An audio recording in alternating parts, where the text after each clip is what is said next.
오늘의 주요 뉴스입니다. 8일부터 사회적 거리두기 개편 2단계가 시행됩니다. 부산시는 수도권 거리두기 강화에 따른 풍선 효과 방지 등을 고려해 내린 결정이라고 밝혔습니다. 거리두기 개편안이 시행된 일주일 동안 부산에서는 236명이 확진됐습니다. 7일에도 부산에서는 52명이 신규 확진됐고 이 중 24명이 노래 연습장과 주점, 감성주점 관련 확진자로 나타났습니다. 문화체육관광부가 이건희 미술관의 후보지를 서울 용산과 송현동으로 선정한 것과 관련해 부산시는 수도권 문화집중 현상이 더욱 심해진다며 강한 유감을 표했습니다. 부산시가 일본식 성곽 이름이라는 지적이 꾸준히 제기된 자성대 공원 등 공원 3곳의 명칭을 바꿉니다.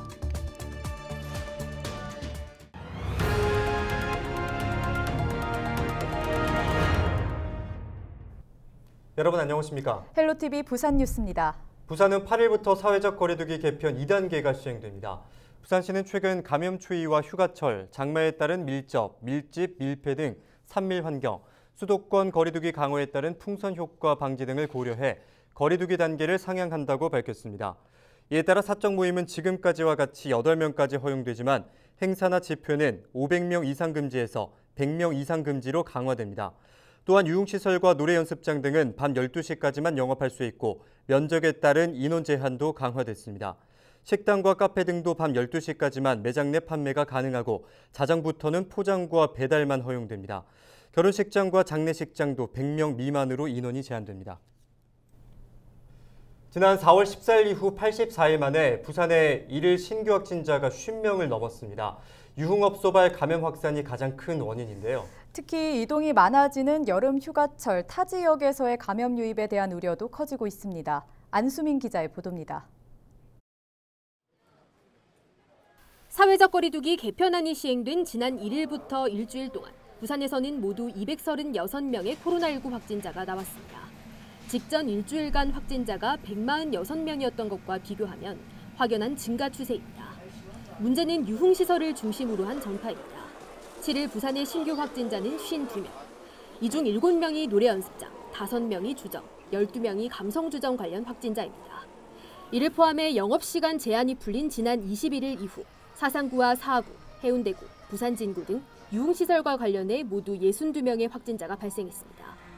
특히 젊은 층을 중심으로 다른 지역에서 부산의 유흥시설을 찾았다 확진되는 사례도 늘고 있습니다. 감성주점 관련해서 말씀을 드리겠습니다.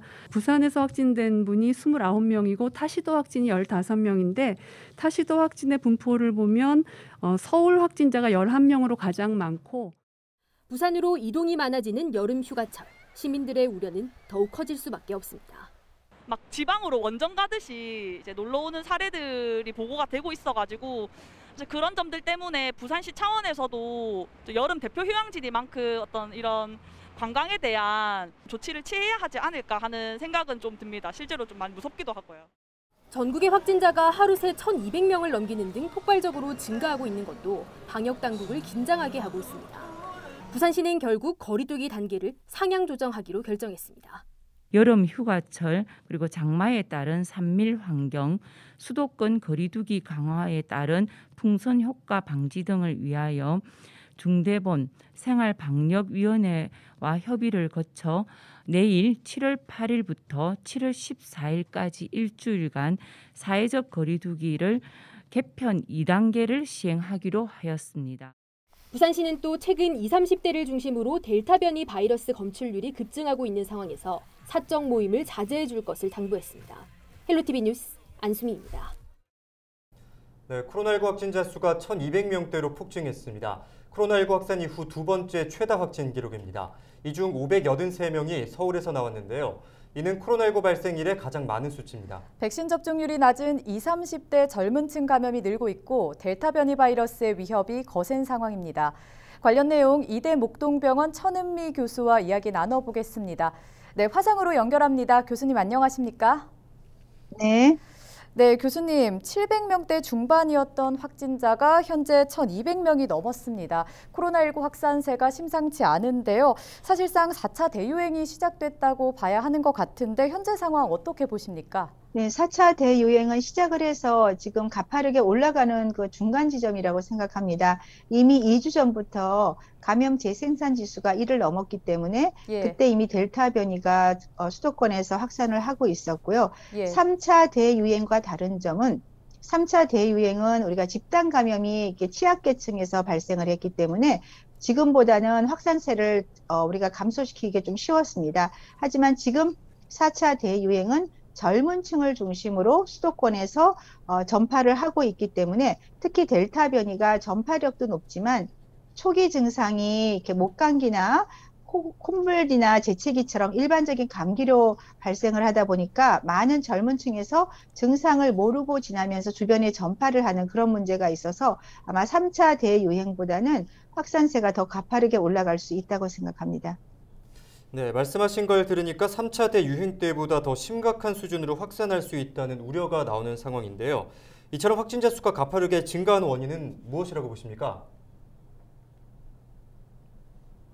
네, 그렇습니다. 3차 대유행 때는 델타 변이라는 그런 변이 바이러스가 없는 상황에서도 우리가 준비를 하지 않은 상황에서 취약계층이 많이 발생을 했는데 지금은 전 세계적으로 델타 변이가 유행하면서 영국이나 이스라엘처럼 2차 접종이 50%를 넘는 그런 나라에서도 확산세가 폭발적으로 증가를 하고 있습니다. 그렇기 때문에 우리가 백신 접종을 하더라도 우리가 거리두기나 마스크 착용을 소홀히 하게 되면 확산세는 막을 수가 없는 사실은 3차 대유행보다 훨씬 어려운 상황이라고 볼 수 있습니다.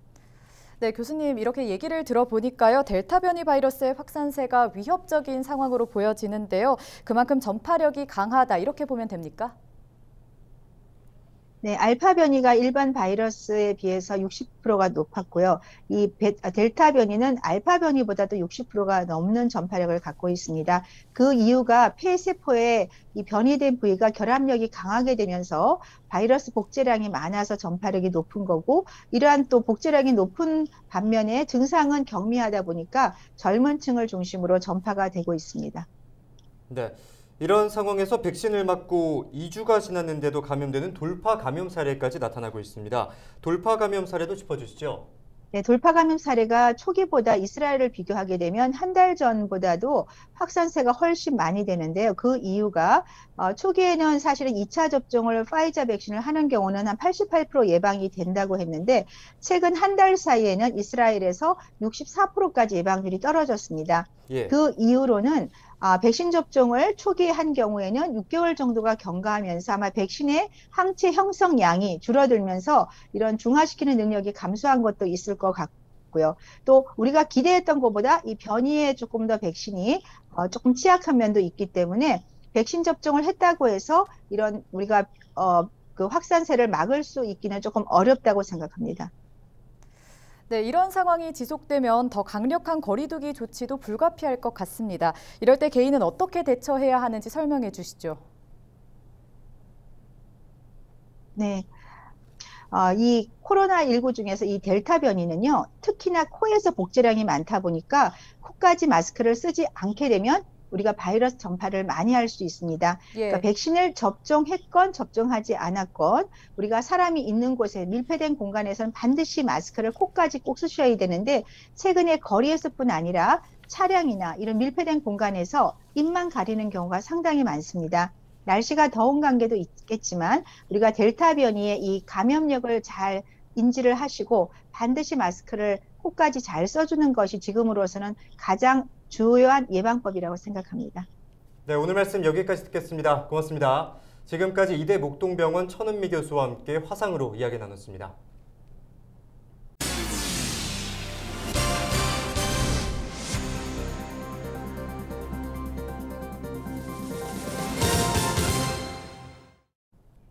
부산시가 필수적인 공무나 경제활동 등의 사유로 출국하는 사람들에게 코로나 백신 접종을 진행합니다. 이번 접종은 다음 달 31일까지 한시적으로 진행되며 하반기에 중요 경제활동이나 공무 출장 등 계획이 있는 사람은 관련 서류를 갖춰 부산시청 통합민원과에 신청하면 됩니다. 학업이나 취업, 경조사 등 개인적인 출국 사유는 해당되지 않습니다. 필수활동 목적의 출국 예방접종은 당초 질병관리청이 운영해왔지만 이달 7일부터 지자체로 위임됐습니다. 부산 지역 코로나19 백신 접종률이 30%를 넘어서면서 1일부터 일부 경로당이 다시 문을 열었습니다. 아직 시범 단계지만 어르신들을 위한 작은 프로그램이 마련되면서 그동안 만나지 못했던 친구들을 만나는 시간이 마련됐습니다. 보도에 김한식 기자입니다. 335 모여 앉은 어르신들. 용기에 가루와 액체를 넣고 섞습니다. 어르신 대상 천연비누 만들기 교실입니다. 생애 첫 비누 만들기가 쉽지만은 않습니다. 커피하고 베킹소다는 언제였습니까? 베이킹소다 한 스푼, 그다음에 이거 옥수수 성분 한 스푼, 글리세린을 한 바퀴 이렇게 돌리시면 되거든요. 실험을 하듯 순서대로 재료를 넣고 섞습니다. 잠시 후 재료가 굳어 모양은 투박하지만 세상에 하나뿐인 천연 비누가 만들어집니다. 비누 만들기도 즐겁지만 무엇보다 좋은 건 한자리에서 함께 얼굴을 볼 수 있다는 겁니다. 이제 코로나 때문에 근 1년 몇 개월이나 꼼짝도 안 하다가 이래 이제 그거 저 사람 맞고 나서 나와가지고 이거 만드니까 너무 좋고 예. 집에서도 세제 안 사고 이걸 만들었으면 참 좋겠습니다. 시작할 때는 어렵게 생각했는데 만들어 보니까 상당히 쉽네요. 좀 신기한 거 다 만들고 남자들은 이거 안 만들어 봤잖아요. 신기한 거 다 만들어 좋네요. 천연 비누의 재료는 지역사회에서 마련했고 주민들이 봉사자로 나섰습니다. 또 프로그램 참여 대상은 코로나19 예방 백신 접종자로 제한됐습니다. 부산 진구 코로나19 백신 접종률은 33%를 넘었는데 이 가운데 60세 이상 어르신이 70%를 차지합니다. 각 경로당을 찾아가 다니면서 많은 프로그램을 만들어서 어르신들이 만나지 못한 분을 만나면서 우리 솜씨 자랑도 하고 서로 어르신들 간에 따뜻한 정을 나누고. 부산 지역 경로당은 지난 1일부터 2주간 오후 시간대 한시적으로 문을 열고 있습니다. 시범 운영 기간이 끝나면 각 지자체별로 전면 운영 재개를 검토합니다. 헬로티비 뉴스 김한식입니다. 부산 진구 경로당 두 곳이 새롭게 문을 열었습니다. 개금부녀노인회와 가금경로당은 지난해 건립됐지만 코로나19로 인해 문을 닫았다가 최근 운영을 재개했습니다. 경로당 두 곳에는 국시비 9억 5천여만 원이 투입돼 어르신들을 위한 편의시설과 쉼터 등이 들어섰습니다. 부산 진구는 지난 1일부터 지역 경로당이 시범 운영되고 있다며 방역 관리를 철저히 하겠다고 밝혔습니다. 올여름에 무더위가 심하다고 하는데 더위를 피할 수 있는 무더위 쉼터도 될 수 있고 어르신들이 또 지루한 일상을 또 보낼 수 있는 좋은 놀이공간이 될 수 있을 거라고 생각합니다. 방역에 조심해서 운영할 수 있도록 하겠습니다. 7일 오전 문화체육관광부가 이건희 미술관 후보지를 서울 용산과 송현동으로 선정한 것과 관련해 부산시는 강한 유감을 표했습니다.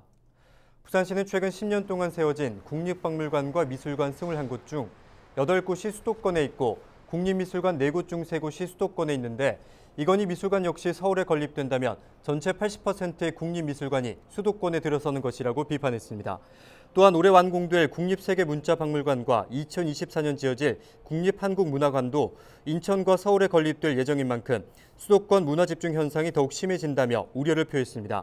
박형준 부산시장은 문체부의 이번 결정이 일방적인 밀실 행정이자 지방과의 소통 부재를 드러낸 문제라며 지방에 대한 정부의 인식 전환을 촉구했습니다. 부산시가 일본식 성곽 이름이라는 지적이 꾸준히 제기된 자성대 공원 등 공원 3곳의 명칭을 바꿉니다. 동구 범일동에 있는 자성대 공원은 1944년 일제감정기 당시 조선 총독부 고시 제14호 공원으로 결정되면서 이름이 정해진 곳으로 부산시는 자성대 공원을 부산 진성공원으로 바꿀 계획입니다. 부산 진구 개금동의 개금공원과 사하구 다대동의 근린공원도 공원의 특성과 성격에 맞게 새로운 이름을 선정할 계획입니다. 부산 청년진보당이 7일 금정구청 앞에서 기자회견을 열고 청년 지원 조례 제정을 촉구했습니다.